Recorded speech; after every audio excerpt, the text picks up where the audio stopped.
Hello ladies and gents, welcome back to Kerbal Space Program and this experimental shuttle which we have been asked to test by Deba Aeronautics. It's very interesting, it's like a all flying body kind of shuttle slash SSTO kind of thing. So here we go.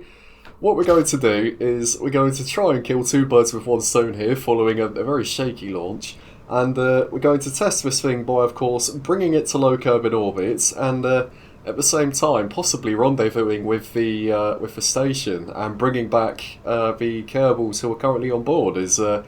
If you may or may not remember, of course, we've since finished research on the station. We've since got it home from the moon, and it's about time we bring our Kerbals back home. So here we go. Following that relatively shaky launch, it's been actually an okay ascent, given the complexities of shuttles being, constantly having to adjust the centre of thrust and the mass always shifting and that kind of thing. And of course, we do have a Rapier, which we've recently unlocked on the actual aircraft assisting, as you can see. I believe at some point that will probably switch to rocket mode. I mean, it may have already switched for all I know, but here we go. We have a relatively close encounter with the station. We have undershot it just a little bit, but that's nothing we can't kind of correct once we've, of course, managed to circularize. So as you can see, just coasting up to our apoapsis, which is currently at 104 kilometers, which is actually perfect. That's the exact same altitude as the shuttle. So here we go. Well, not shuttle, sorry, the station. Here we go then. Time to circularize. As we're just bringing our periapsis up and away from the negatives, as you can see. And minus 200s, 100s, 0, and 80. So we are now in a low Kerbal orbit, so we can get rid of the shuttle tank. And hopefully that will re-enter the atmosphere and open the parachutes. I believe that had parachutes on there. And here we go. So, of course, we do need to make manoeuvre nodes just to see if we can't fraud ourselves a slightly better encounter because, well, of course, as you can see, it's not looking fantastic. But we do manage to create a manoeuvre that gets us a nice target intersect. Could be closer, but ultimately I'm not too concerned about efficiency where we have full tanks following the detachments of our shuttle tank there, so all's well that ends well.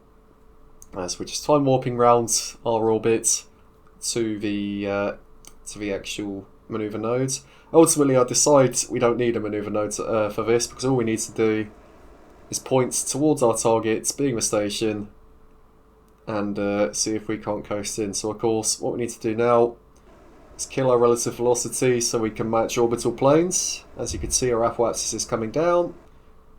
Wonderful. And of course, once again, point towards the target. I don't think a manoeuvre is entirely necessary for this. I was just seeing how much delta V we may or may not even English need to spend in order to achieve our desired encounter. So once again, just point towards our target. Burn. Closing speed of roughly 50 meters per second. It is above us now, so we need to point anti-target. I believe retrograde actually would have been a better idea, but regardless. Here we go. So we're 2 kilometers away now. Once again, fire our shuttle towards the station. We are well within render distance now, so you may notice a drop in our frame rate. But otherwise, we're absolutely fine. As you can see, we can deploy our docking port, which is at the bottom there between the gaps in those delta wings, which I'm very proud of, by the way. And here we go. I mean, I say we're testing this. It's absolutely not something that I built in my sandbox save and wanted to show off by any means. Absolutely not. I would never do such a thing. Regardless, we need to point the station prograde so we know more or less what heading to approach the docking port from. And of course we can point our shuttle prograde as well, and that's perfect. As such, we are kind of basically perfectly aligned following this. And now, of course, it's just a matter of parking our station kind of above, oh, not the station, our shuttle above the station, and then pushing ourselves down ever so slowly on top of that docking port, and going from there really. So here we go. Very slow translation, it doesn't necessarily have to be too quick. One of the other things about this particular vessel is that the RCS fuel leaves a lot to be desired, but owing to the wing design, it's not particularly easy to put any more RCS tanks without ruining the aesthetics. And ultimately, I am kind of one to do function over form. I mean, look at the station, it's not the prettiest thing, is it? But at the same time, I like how this thing looks, and I'm proud of that, so I don't really want to ruin the aesthetics, but still, as you can see, I'm rambling. Regardless of how much RCS we have, it looks like it's enough to get us docked, and we have managed to dock with the station. Wonderful. So,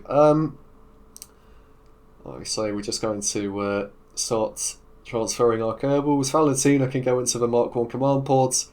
Bob and Bill can go into the crew cabin, and that is the shuttle at capacity, which is another thing I'm not particularly proud of, in that it's only got room for 3 Kerbals. But thankfully, that is all we need, as of course there are only 3 Kerbals on board the station, so we're just going to make a quick save here, just in case the Kraken decides to strike, which it thankfully doesn't. And here we go, so we're going to point the station progrades. And it's about time we undock from the station. Of course, control the shuttle from the command pods, close the docking port, and it's time we try and get our Kerbals back home. So here we go then. Easy enough to just point retrograde. Where's the space centre? There it is. So we need to start our deorbit burn, which is relatively simple. I mean, I shouldn't be trusted when it comes to re-entries, because I always seem to have a tendency of overshooting. I mean, it probably doesn't help that this particular shuttle is, what, 90% wing? Although having said that, at least it will glide well. So here we go then. As you can see, I've already noticed that we are absolutely going to overshoot the space centre. We're going to burn retrograde, see if we can adjust our trajectory at all, but I think at this point it's too late. We are slightly too low to be fiddling around with our trajectories without possibly losing control, so we're just going to point forwards, nose up to roughly a 40-degree angle of attack, and of course just kind of hope for the best here. So 46 kilometers, we haven't seen any plasma effects just yet. I have turned on the RCS to keep my nose pointing up, as the plasma kicks in at roughly 40 kilometers now. We do have some heating effects going on, although that only seems to be on the front intake, which I'm not particularly concerned about. What I will be concerned about is, of course, when that starts affecting the command pods where Valentina is currently located, although so far we seem to be okay. Oh, having said that, we have just lost control. We put ourselves into a bit of a flat spin here, although the engine manages to fire up in its air-breathing modes. And of course, after fighting the aerodynamic forces from re-entry, we have managed to regain control. Although we are a little bit low on fuel, which I'm not a particularly big fan of. Now, we've had this situation before where we haven't had enough fuel to kind of make it back to the space centre. So once again, we're going to go for the good old island airfield here, as we're going to climb to increase our gliding duration, as we hit 200 meters per second before we run out of fuel. That's good. So we're going to shut down that engine. I mean, I suppose it's not all bad, because we do have those ion thrusters, although in terms of thrust, they are basically, what, little to none. It's marginal. I think any kind of input we do with the control surfaces will more or less offset any thrust if, you know, they are making any at this altitude that the ion thrusters are making. Now, as you can see, it's going to be a very close call as to whether we make it to the runway or not. And of course, we also need to line up our approach. And looking at this, I'm not 100% sure if we're going to make it. I don't think we are. So, as you can see, ultimately, we've also run out of electric charge, which means we've lost one of the ion engines. The other is kind of spluttering, so we're just going to turn that off. And we're going to go for the good old authentic Kerbal water landing. So here we go then. as we try and keep it going for as long as we can. Splashdown, and that's all she wrote. So of course, a little bit of science that we can do from Kerbin Shores. Absolutely, yes please. Boards, enter C, crew report, keep. Shut down the engines. And there we go. So 17.2 science earned, taking us up to 191. And more importantly, we have our 3 Kerbals back home, and we have a couple of ribbons as well. So Bob has unlocked the 1% fuel landing ribbon and the endurance ribbon. Wonderful. Now it looks like Bill has also got some. Bill has unlocked the 1% fuel landing ribbon, the moon EVA ribbon, the moon orbital EVA ribbon, and once again the endurance ribbon. And Valentina, our pilot, here we go. EVA in Kerbin's waters, Kerbin surface EVA, 1% fuel landing ribbon, the moon orbits ribbon, the moon docking ribbon, the endurance ribbon, the Kerbin EVA ribbon, and the Kerbin orbital EVA ribbon. Wonderful. Well, welcome home, guys, and congratulations. Now, of course, we're not done just yet, because of course, given that that was a prototype that we were asked to test, I think it's only fair that we give our pilot Valentina a ribbon in kind of celebration of a successful flight. So we're just having a look, maybe wings or test pilots, awarded for courage in flying experimental craft. Absolutely. I'd say wings, but that's not necessarily for SSTOs, that's more for just atmospheric aircraft, and I'm aware this thing needed a shuttle to kind of leave the atmosphere, but it is a space plane in the end, so what can I say, you know. Now, it's about time that I think we need to make some modifications to this. De Boer Industries have taken our kind of feedback and have decided to build the Mark 1B version of this aircraft. De Boer Industries? De Boer Aeronautics. This isn't Ace Combat. De Boer Industries sounds a lot like Grunder Industries, doesn't it? A certain company from North Osia, if you know, you know. But regardless, we're going to use the Mark II fuselages here because I think they kind of fit a little bit better with the aesthetic of the aircraft and with the wing body that we have built. So, of course, there is that little bit of a back, although I'm not particularly concerned about that because, of course, you're not going to really be looking that way, are you? And, of course, there's certain limitations with restock or vanilla Kerbal Space Program as well, this being one of them in terms of creativity, what you can do with the provided parts. But alas, that Mark II part there actually has room for 4 Kerbals instead of just 3, which means we have capacity for an extra Kerbal. We are a bit limited in regards of this only being a drone craft, as it doesn't have any controllable kind of crew modules, but at the end of the day, we have solar panels, we have RTG somewhere, we have good enough antennas, so I'm happy.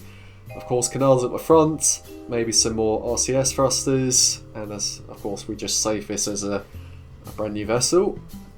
Now, we also may need to think about having some additional engines, because one Sabre there, or one Rapier even, didn't really seem to be enough. With regards to when we were flying it in the atmosphere. So I was thinking of a Mark II bicoupler, although that does look a bit ugly. So ultimately, we'll just use the stack bicoupler, which once again kind of seems a bit better into the rear of the wings there. Wonderful. And of course, so far so good. I am thinking of maybe strutting up the fuselages there with the exposed parts to the bicoupler at the back, just so it kind of sandwiches the rest of the aircraft together and increases structural integrity, if that makes sense. As you can see, that seems to have actually gone okay.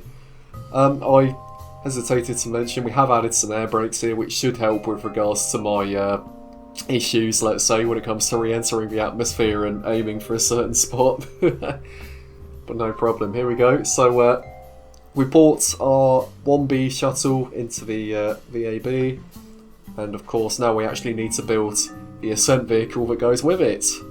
So of course we have a hydraulic detachment manifold, Kerbodyne, I believe that's, is that an S4 or an S3 tank? That's an S3, so it's not the biggest, but it's all we need with regards to our ascent vehicle. Put a nice big nose on there, little cap of a bottom there, and of course now we need something resembling engines. So I was thinking of FLC 1000 tanks, although the problem is they have inbuilt SRBs, and we don't intend on detaching those because those will just be attached to the actual orange fuel tank, like you can see what we're doing with these tanks here. So maybe nose cones, we could put the angled ones and rotate them. Make sure they're all auto-strutted. Obviously we want the vector engines, with them being very good in terms of control authority, because once again with the centre of thrust, or more importantly the centre of mass, constantly changing, we need to be able to offset our gimbal to maintain control. Maybe some winglets, and let's not forget the launch clamps here, although in hindsight we do need to have a look at our staging. And also I don't particularly think the thrust to weight is going to be very good. This may not even leave the ground, but of course I'll run some simulations once I finish building this thing here. Not forgetting the SRBs, of course, to deorbit the booster once we decouple it. Move those in a little bit, just so they look a bit nicer. I think we'll actually replace those nose cones with some parachutes to make the stage recoverable. And just saw through our staging one last time. Wonderful, so we'll just save that. And find the drone course so we can reposition the whole shuttle. Here we go. Spin it around, and in the simulation we did, lo and behold, it couldn't leave the ground. So that's good. I was thinking of possibly adding a bit more fuel as well, using some of the funny adapters we have. And I do have a bit of a plan, because what we can also do is we can possibly attach a air intake to the top of this thing here to assist the jet engines on the shuttle in their closed cycle mode, which should increase fuel efficiency on the way up. We're not exactly addressing the problem at hand, but it is something that I wanted to do. Well, of course I remembered how to do it. Now, to make it look a bit better, we are going to wrap a fairing around it. As you can see, we can actually colour that orange as well, so it looks like it's supposed to be there. It does look a little bit derpy. Ideally I wanted the fairing to kind of go all the way to the top of the intake there, not to the spiky bit, but to where the air intake kind of opens here. We're also adding some FUD engines to maybe increase the thrust to weight, which didn't particularly go to plan here, as you can see. So we are adding a few more. Ultimately we will add a few more up until we do manage to leave the ground, but of course it's very much a work in progress. I replaced the supersonic one because the spike, I think, doesn't look particularly good. It's a shame I can't close the fairing all the way at the top here, but you guys see what I'm trying to do, don't you? So here we go. Maybe cross-section there. Close fairing. Where's that wonderful blue text? There it is. Wonderful. And then to make it look flush, we can move that down, and voila, that is what we were trying to do. So, didn't leave the ground again. That's good. So, we need more engines. What's that famous phrase from the very early days of Kerbal Space Program? Something along the lines of, if it doesn't work, add more boosters. And I can't think of a better time for that phrase to apply, really. So, ultimately, we do kind of decide to bite the bullet, add one more booster on the decoupler on the back of the thing there. And it's going to be an SRB. We're going to move it down to the bottom here with maybe either an angled nose cone or a parachute. And I suppose the goal here is that where the Rapiers, I don't know what kind of jets they are, but we can kind of claim that they're ramjets or maybe scramjets, and the SRB here is, I suppose it's kind of designed to help ram some more air into the intakes in order to help this thing actually leave the ground. So yeah, I think that's what I'll claim that's doing. So here we go then. First stage is obviously ramping up the Rapier engines as they spool up, and we are off the ground, which is further than we made it last time, of course. As you can see, the SRB doesn't exactly have much fuel, but we don't have to, as of course, like I just said, the purpose of it is to simply help us get some air into the intakes. And that has happened as expected. Now we're a little bit wobbly. Once again, I think that's simply owing to both the unstable design and the fact that the vector engines have so much gimbal. Although things have seemed to have settled down now, which is nice. I've noticed for what it is, we actually have a lot of downwards pitch going on.